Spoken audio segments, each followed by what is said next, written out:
दोस्तों नमस्कार, आदाब। सनी 24 न्यूज़ के विशेष बुलेटिन में आपका स्वागत है।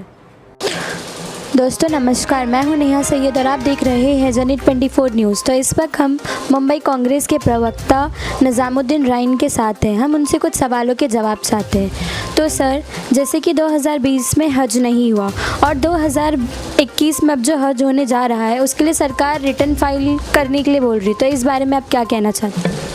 ऐसा है कि हज जो है ये एक ख़ास मुसलमानों के लिए ईश्वर की ओर से दिया हुआ एक तोहफ़ा है और मुसलमानों को जो अलग से अराकीन है 5 हज, नमाज, ज़कात, उस तरह से हज जो है मुसलमानों पर फ़र्ज है। उन मुसलमानों पर जो अपनी ज़िम्मेदारियां पूरी करने के बाद अपनी ज़िंदगी के आखिरी मरहले या जो बड़े लोग हैं वो बीच में भी हज करते हैं।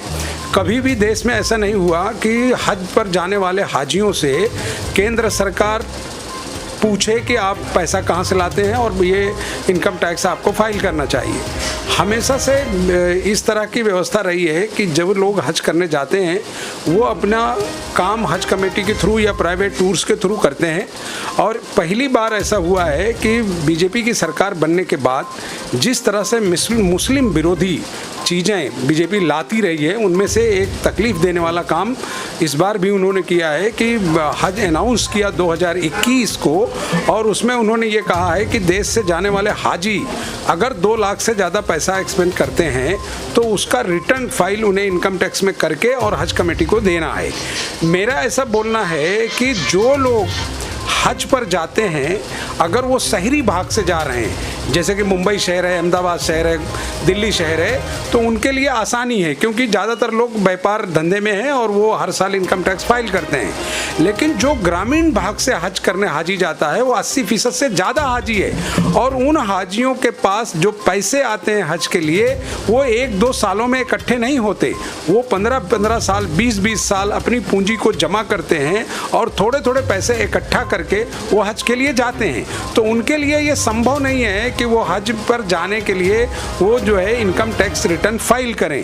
इसलिए मैंने पिछले दिनों जब ये हज अनाउंस हुआ तो मैंने भारत सरकार के दोनों मंत्रियों को, अल्पसंख्यक और हज मंत्री मुख्तार अब्बास नकवी साहब और दूसरे जो विदेश मंत्री हैं जयशंकर प्रसाद जी को, हमने पत्र से और उनके जो चीफ एग्जीक्यूटिव ऑफिसर हज कमेटी हैं उनको लेटर भेज करके मैंने ये मांग की है कि हाजियों को इससे बिल्कुल अलग रखा जाए क्योंकि हाजी जब सऊदी अरब में हज के लिए जाता है वो कोई घूमने या फिरने या ऐश करने नहीं जा रहा है, वो किसी धार्मिक फरीज़ा के लिए जा रहा है जो उसके जीवन का एक बहुत ही महत्वपूर्ण निर्णय है कि अगर वो हज कर लेगा तो सारे गुनाहों से पाक हो जाएगा और उसके बाद आने के बाद ज़्यादातर हाजी काम नहीं करते।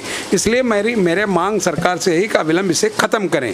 मैं आज ही कल में मैंने लेटर तैयार रखा है, राज्य के गवर्नर महामहिम भगत सिंह कोश्यारी जी से समय मांगा है, शायद कल या परसों मुझे वो समय दे रहे हैं और मैं उनको मिलकर उनसे भी निवेदन करने वाला हूं कि आप केंद्र सरकार में प्रधानमंत्री और सरकार से कहें कि अविलंब हाजियों को राहत दें और ये जो ला रहे हैं हज के लिए इनकम टैक्स रिटर्न फाइल इसको तत्काल ख़त्म करें।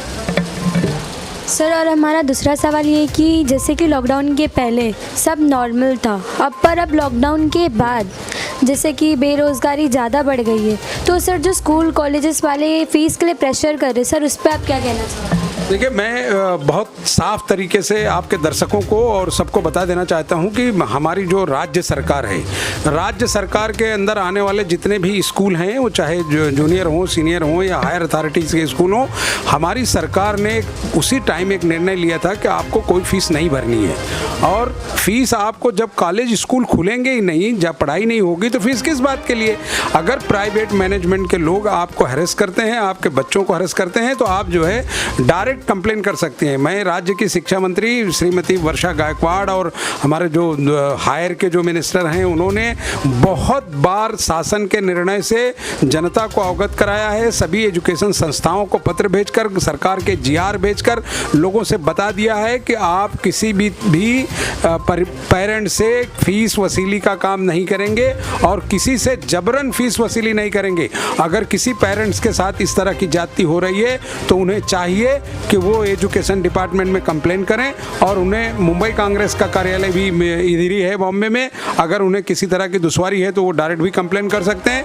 और मैं पेरेंट्स को यही कहूँगा कि ये हालात अच्छे नहीं हैं, आप अपने बच्चों को जो इस तरह की सुविधा सरकार जो गाइडलाइन ला रही है उसको फॉलो करें, ना कि स्कूल के मैनेजमेंट को। अगर मैनेजमेंट आपको अरेस्ट करती है तो सरकार पूरी कार्रवाई करेगी। जो इंस्टीट्यूट अगर काम नहीं करेंगे या जो इंस्टीट्यूट पेरेंट्स को परेशान करेंगे उनके ऊपर कार्रवाई होगी और उनके लाइसेंस भी रद्द हो सकते हैं। इसलिए मैं आपके दर्शकों के माध्यम से, आपके चैनल के माध्यम से सबको यही कहना चाहूँगा कि ये हालात थोड़े दिनों में नॉर्मल होंगे, क्योंकि अभी बहुत अच्छे तरीके से मामला ख़त्म हो रहा है। तो जैसे ही ख़त्म होगा, जो न्यू एकेडमिक ईयर आएगा एजुकेशन का, उसके लिए सरकार क्या निर्णय लेगी वो आपसे, आपके माध्यम से उन लोगों को अवगत कराएंगे। लेकिन फ़िलहाल अभी आपको किसी भी पेरेंट्स को कोई पैसा स्कूलों को नहीं देना है। किताबें पढ़ पढ़ कर मेरी आंखों से पानी आ रहा है। हाँ, तो फिर चलो सुशीला ऑप्टिक्स, वहाँ पर हर तरह का चश्मा, हर तरह का गगल्स और हर तरह का कॉन्टैक्ट लेंस मिलता है और साथ ही फ्री कंप्यूटराइज आई टेस्टिंग भी होती है। ये कहाँ है? ये अपना social Nagar MG road Mariamma temple के पास, Sion Dharavi, Mumbai 17। Phone number 9172039707। Sir, आपकी सरकार ने वादा किया था कि बिजली के बिल पर छूट मिलेगी, परंतु अभी तक की ऐसी कोई छूट नहीं मिली, ऐसा क्यों?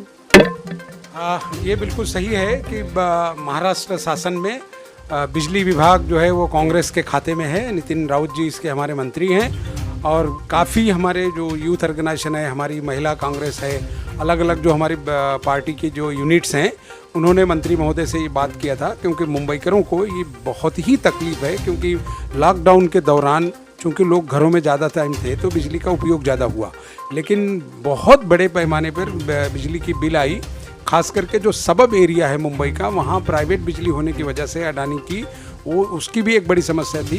तो हमारी पार्टी के अध्यक्ष आदरणीय गायकवाड़ जी ने राज्य सरकार से और अपने मंत्री से, दोनों से ये बात के लिए निवेदन किया कि मुंबईकरों को तत्काल राहत बिजली के लिए देना चाहिए, क्योंकि जो आम बिजली इस्तेमाल होती है उस दौरान जो उसकी बिल आती है, अगर वो काम पर नहीं है, काम पर नहीं जाएगा तो पैसे कहाँ से देगा।